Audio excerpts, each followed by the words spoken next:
जो इस मार्ग पर चलते हैं वे प्रयोजन में दृढ़ रहते हैं और उनका लक्ष्य भी एक होता है। हे कुरु नंदन, जो दृढ़ प्रतिज्ञ नहीं है उनकी बुद्धि अनेक शाखाओं में विभक्त रहती है।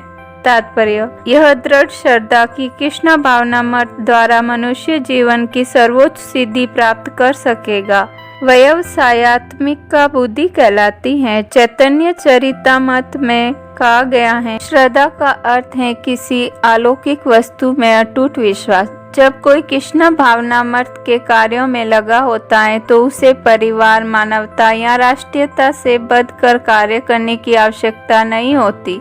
पूर्व में किए गए शुभ अशुभ कर्मों के फल ही उसे सकाम कर्मों में लगाते हैं। जब कोई कृष्ण भावनामृत में संलग्न हो तो उसे अपने कार्यों के शुभ फल के लिए प्रयत्नशील नहीं रहना चाहिए। जब कोई कृष्ण भावनामृत में लीन होता है तो उसके सारे कार्य आध्यात्मिक धरातल पर होते हैं, क्योंकि उनमें अच्छे तथा बुरे का भेद नहीं रह जाता। कृष्ण भावनामृत की सर्वोच्च सिद्धि देहात्म बुद्धि का त्याग है। कृष्ण भावनामृत की प्रगति के साथ क्रमशः यह अवस्था स्वतः प्राप्त हो जाती है। कृष्ण भावना भावित व्यक्ति का दृढ़ संकल्प ज्ञान पर आधारित है। कृष्ण भावना भावित व्यक्ति अत्यंत दुर्लभ जीव है जो भली भांति जानता है कि वासुदेव या कृष्ण समस्त प्रकट कारणों के मूल कारण हैं। जिस प्रकार वृक्ष की जड़ सींचने पर स्वतः ही पत्तियों तथा टहनियों में जल पहुंच जाता है, उसी तरह कृष्ण भावना भावित होने पर मनुष्य प्रत्येक प्राणी की अर्थात अपनी, परिवार की, समाज की, मानवता की सर्वोच्च सेवा कर सकता है। यदि मनुष्य के क्रमों से कृष्ण प्रसन्न हो जाए तो प्रत्येक व्यक्ति संतुष्ट होगा। किंतु कृष्ण भावनामृत में सेवा गुरु के समर्थ निर्देशन में ही ठीक से हो पाती है, क्योंकि गुरु कृष्ण का प्रामाणिक प्रतिनिधि होता है जो शिष्य के स्वभाव से परिचित होता है और उसे कृष्ण भावनामृत की दिशा में कार्य करने के लिए मार्ग दिखा सकता है। अतः कृष्ण भावनामृत में दृढ़ होने के लिए मनुष्य को दृढ़ता से कर्म करना होगा और कृष्ण के प्रतिनिधि की आज्ञा का पालन करना होगा। उसे गुरु के उपदेशों को जीवन का लक्ष्य मान लेना होगा। शील विश्वनाथ चक्रवर्ती ठाकुर ने गुरु की प्रसिद्ध प्रार्थना में उपदेश दिया है, गुरु की तुष्टि से भगवान भी प्रसन्न होते हैं। गुरु को प्रसन्न किए बिना कृष्ण भावनामृत के स्तर तक पहुंच पाने की कोई संभावना नहीं रहती। अतः मुझे उनका चिंतन करना चाहिए और दिन में 3 बार उनकी कृपा की याचना करनी चाहिए और अपने गुरु को सादर नमस्कार करना चाहिए। किंतु यह संपूर्ण पद्धति देहात्म बुद्धि से सैद्धांतिक रूप में नहीं वरन व्यवहारिक रूप में पूर्ण आत्मज्ञान पर निर्भर करती है। जब सकाम क्रमों से इंद्रिय तृप्ति की कोई संभावना नहीं रहती, जिसका मन दृढ़ नहीं है, वही विभिन्न सकाम क्रमों की ओर आकर्षित होता है। अल्प ज्ञानी मनुष्य वेदों के उन अलंकारिक शब्दों के प्रति अत्यधिक आसक्त रहते हैं जो स्वर्ग की प्राप्ति, अच्छे जन्म, शक्ति इत्यादि के लिए विविध सकाम कर्म करने की संस्तुति करते हैं। इंद्रिय तृप्ति तथा ऐश्वर्यमय जीवन की अभिलाषा के कारण वे कहते हैं कि इससे बढ़कर और कुछ नहीं है। साधारणतः सब लोग अत्यंत बुद्धिमान नहीं होते और वे अज्ञान के कारण वेदों के कर्म कांड भाग में बताए गए सकाम कर्मों के प्रति अत्यधिक आसक्त रहते हैं।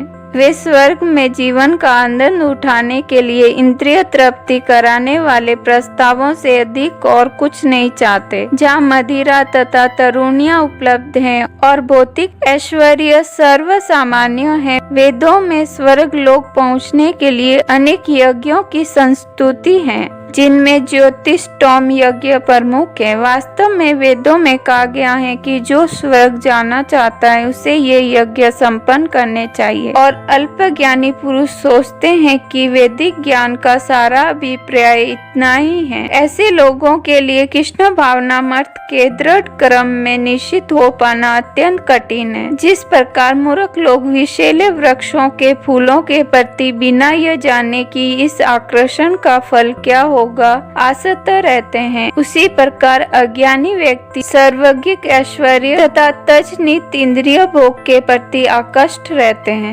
वेदों के कर्म कांड भाग में कहा गया है, दूसरे शब्दों में जो लोग चातुर्मास तप करते हैं वे अमर तथा सदा सुखी रहने के लिए सोमरस पीने के अधिकारी हो जाते हैं। यहाँ तक कि इस पृथ्वी में भी कुछ लोग सोमरस के लिए अत्यंत इच्छुक रहते हैं, जिससे वे बलवान बने और इंद्रिय तृप्ति का सुख पाने में समर्थ हो। ऐसे लोगों को भव बंधन से मुक्ति में कोई श्रद्धा नहीं होती और वे वैदिक यज्ञों की धड़क भड़क में विशेष आसक्त रहते हैं। वे सामान्यतया विषयी होते हैं और जीवन में स्वर्गिक आनंद के अतिरिक्त और कुछ नहीं चाहते। कहा जाता है कि स्वर्ग में नंदन कानन नामक अनेक उद्यान हैं, जिनमें देवी सुंदरी स्त्रियों का संग तथा प्रचुर मात्रा में सोमरस उपलब्ध रहता है। ऐसा शारीरिक सुख निसंदेह विषयी है, अतः ये लोग वे हैं जो भौतिक जगत के स्वामी बनकर ऐसे भौतिक अस्थायी सुख के प्रति आसक्त हैं।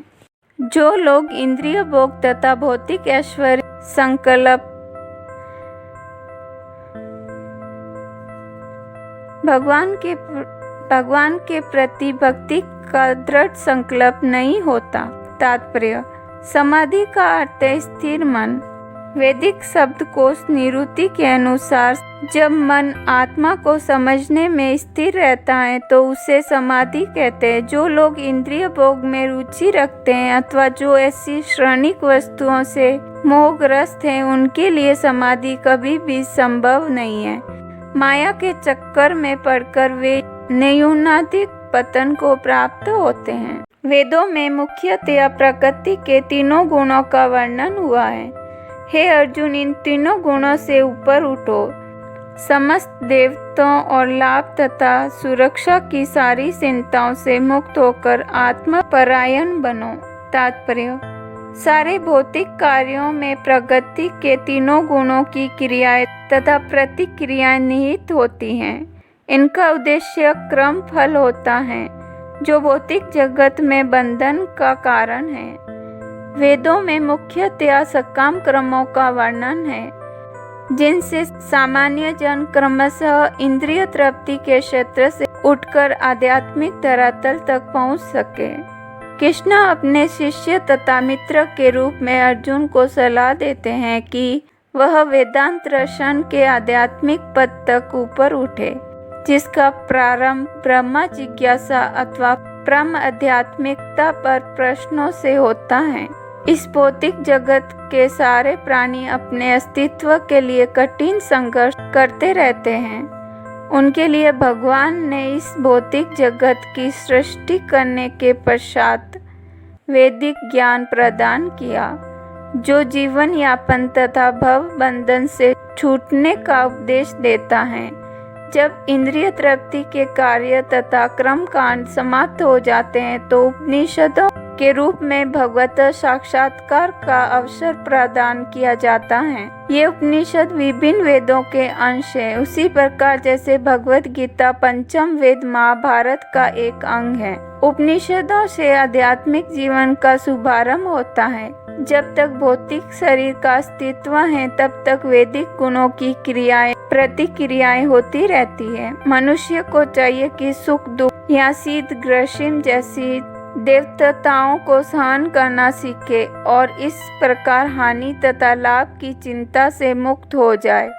जब मनुष्य कृष्ण की इच्छा पर पूर्णतया आश्रित रहता है तो यह दिव्य अवस्था प्राप्त होती है।